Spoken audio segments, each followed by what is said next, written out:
L'idée du projet, c'était de respecter à la fois le bâtiment ancien qui avait ses caractéristiques intéressantes du point de vue architectural, et puis d'y insérer de l'architecture contemporaine en l'enveloppant en quelque sorte, et puis en recréant une sorte de ruban qui partent du long de la Moine et qui viennent englober le bâtiment jusqu'à la rue de la Tournerie avec l'ancienne chapelle. Et puis aussi de profiter de la déclivité du terrain pour installer le volume de la grande salle qui fait presque 30 mètres de haut, et donc pour éviter un impact trop fort dans la ville. Voilà. Le nouveau théâtre de Cholet, il est implanté sur le site de l'ancien hôpital. Donc en fait, cette construction a à la fois une partie rénovation et une partie neuve. Donc là en fait c'est le plan d'installation du chantier qui nous permet, donc c'est la base de tout notre travail. Donc on voit sur ce plan d'installation donc la partie rénovation, l'aile rénovée, et la partie extension. Le bas du chantier en fait c'est l'ancien lit de la Moine. La Moine, donc la rivière qui coule dans Cholet. Et donc le haut du chantier est créé sur une partie rocheuse. Donc en fait on est sur des fondations assez spéciales, puisqu'on est ici dans des alluvions, ici sur deux rochers, et le bas du théâtre en fait est créé aussi dans la nappe phréatique. On est passé par des fondations dites fondations profondes,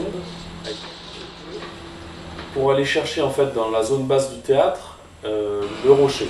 On a descendu les micro-crues jusqu'à 10 mètres de profondeur.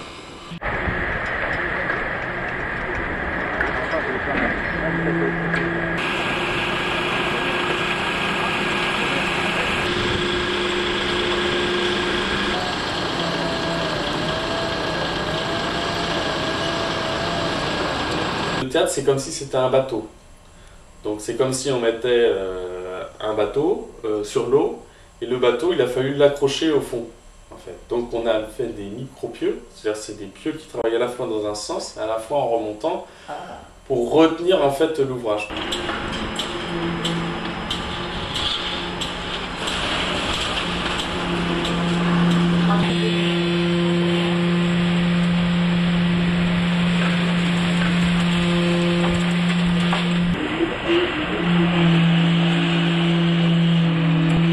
La présence d'eau aussi va nécessiter une étanchéité en fait de l'ouvrage, puisque pendant les mois d'hiver, il est possible que la nappe remonte et qu'on va avoir 2,50 m de hauteur d'eau en fait tout autour de l'ouvrage. Voilà, donc il faut créer en fait un ouvrage totalement étanche.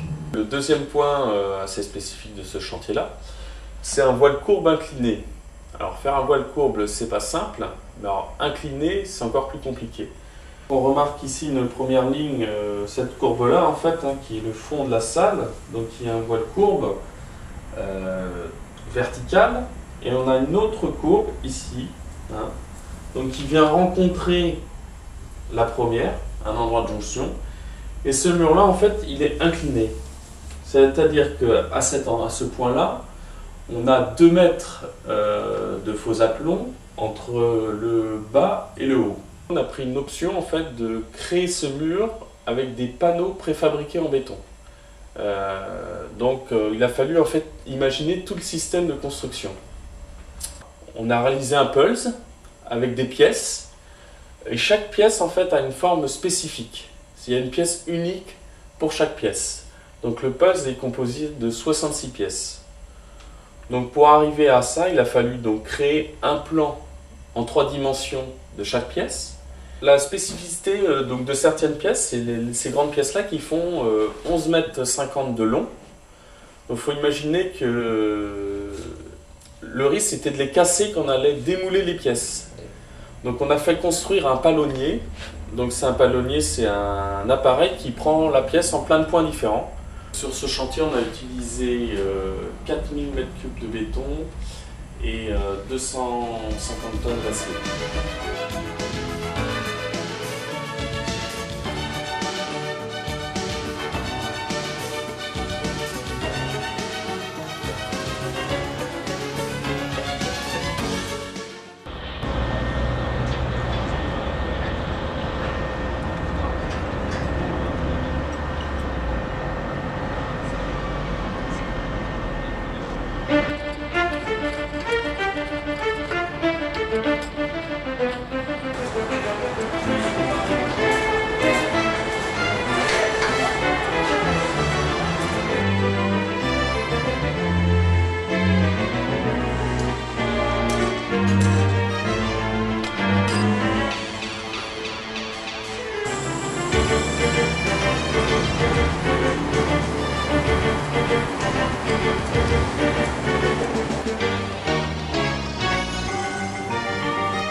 Le volume qui émerge ici a été adouci aussi, donc avec une toiture en courbe qui vienne un peu aussi rejoindre la ligne de faîtage du bâtiment existant.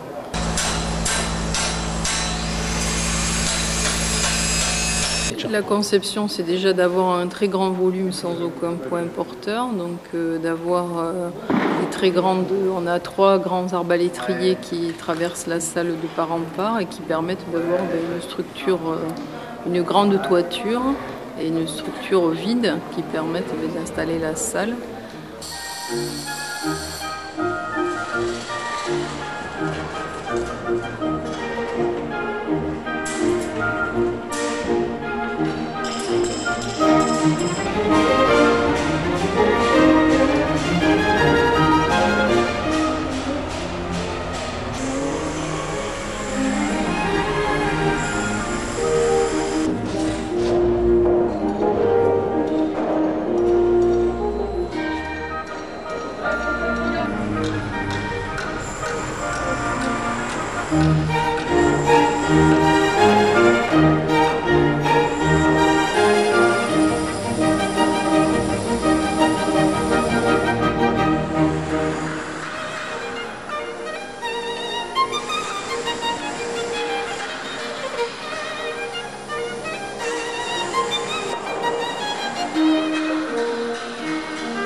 On a travaillé avec un habillage de pierre qui nous permettait à la fois de traiter des formes en courbe et puis d'avoir un matériau qui s'intégrait bien avec l'architecture existante, avec les enduits, les bandeaux de granit.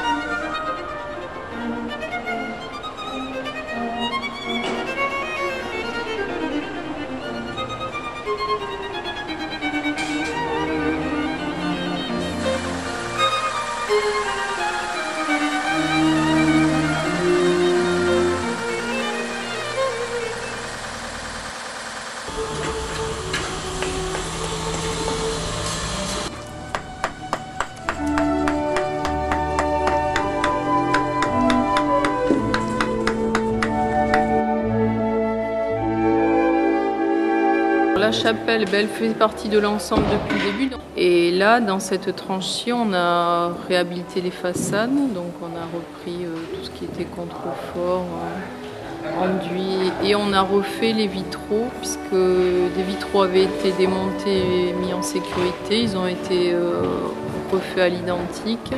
Et certains vitraux qui avaient été détruits dans le temps ont été reconstitués.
a un système de chauffage par le sol avec il y a une CTA, une centrale de traitement d'air sous la scène dans des locaux techniques. Et tout se fait ici par le bas, par des grilles qui arrivent sous les fauteuils. C'est un siège qu'on a dessiné aussi à partir d'un siège du fabricant. On a redessiné spécifiquement, c'est-à-dire qu'on a adapté la largeur, la profondeur des accoudoirs, le dessin de la courbure spécifiquement aussi pour cette salle. Alors, la fosse d'orchestre, elle a 3 positions possibles. Soit en position fosse d'orchestre dans laquelle on peut mettre 50 musiciens, c'est-à-dire qu'il y a toute une partie qui est sur vérin qui descend. Il y a une position intermédiaire où elle forme les 2 premiers rangs de la salle et une position telle qu'elle est actuellement où elle forme le proscenium, c'est-à-dire avec une scène rallongée. Voilà.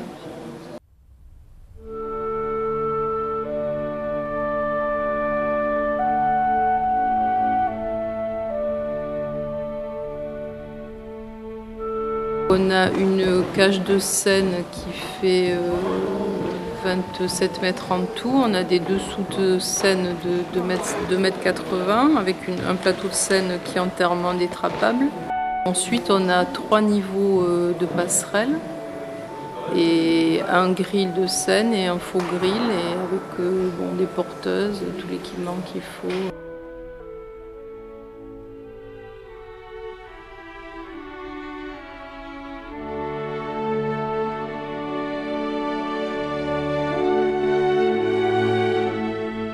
Pour l'acoustique, on a travaillé à l'intérieur de la salle, là, donc on a fait partie au départ sur une forme ovoïde. Dans une forme comme ça, ovoïde, c'est toujours un peu compliqué de gérer le son pour pas qu'il y ait des ricochets. Donc on a travaillé sur une texture de paroi que vous voyez là et qui permet de spatialiser le son, c'est-à-dire qu'on a des panneaux de bois de différentes épaisseurs avec de l'isolant derrière, de différentes tailles suivant qui sont inclinés de 4 façons. On a une conque d'orchestre sur laquelle ils seront à 12 degrés pour essayer pour ramener le son en fait et que toute la salle participe.